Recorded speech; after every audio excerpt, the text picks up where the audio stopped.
At noon, we got West Virginia, who's 2-6. Travel number 22, Houston, who's 7-1. Houston favored by 13.5 points on FS1.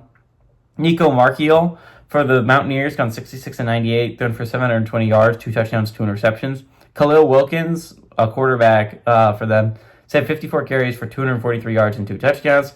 And Cam Vaughn's had 27 catches for 240 yards and 3 touchdowns. Connor Wegman for the Cougs has gone 123-193, thrown for 1,581 yards, 12 touchdowns, 2 interceptions. Dean Connors had 135 carries for 586 yards and 4 touchdowns. And Amir Thomas had 30 catches for 535 yards and 4 touchdowns. Houston is 1-0 against West Virginia all time. They played in 2023. West Virginia won 41-39 at Houston.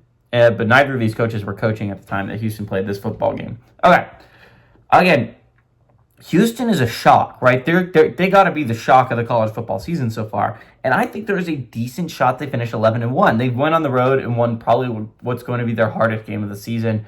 That wasn't the Texas Tech game.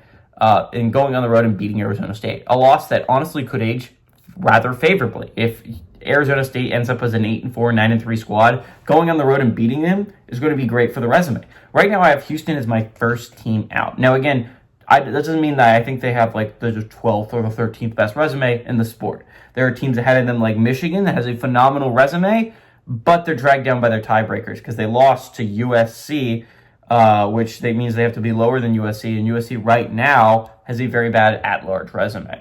You have teams like ahead of it like Cincinnati. Cincinnati's dragged down by the fact that they lost to Nebraska, which means Nebraska has to be ranked higher than them.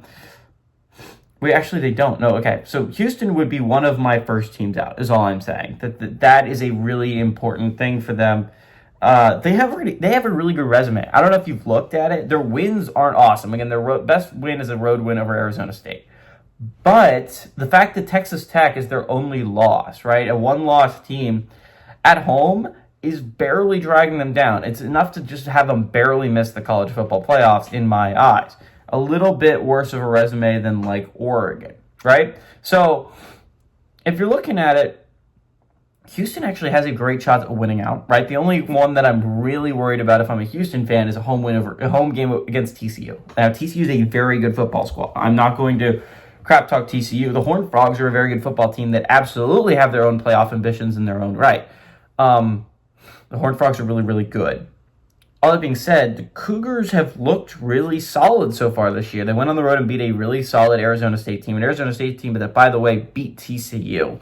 The Cougs are good. The Cougs are a really solid football team that I think when we're talking about at the end of the year, they could either be going to the Big 12 championship because of how nice their schedule works out. Again, here's the rest of their schedule. They have West Virginia this week. They go on to the road to UCF. They get TCU at home, and they go on the road to Baylor. Now, again, those last 2 games are not gimmies. Going on the road to Baylor is never easy. Winning against TCU is definitely going to be a challenge. But I think there's a real universe Houston finishes 11-1, and if Houston finishes 11-1, this is a playoff-worthy resume, right? A home win over TCU could be big for the at-large resume. You're talking about a road win over Arizona State that has a chance to age rather favorably. A road win over Baylor, even if it's not the greatest win on planet Earth, chance to be a 6-6, 7-5 win over Baylor. So again, the Cougs have a shot. Arizona at home hopefully will age nicely enough to be about a 6-win squad. But the Cougs are a solid football team. They're one of my first few out right now, and I like the Cougars to win. I like the Cougars to cover here, that 13.5 point spread.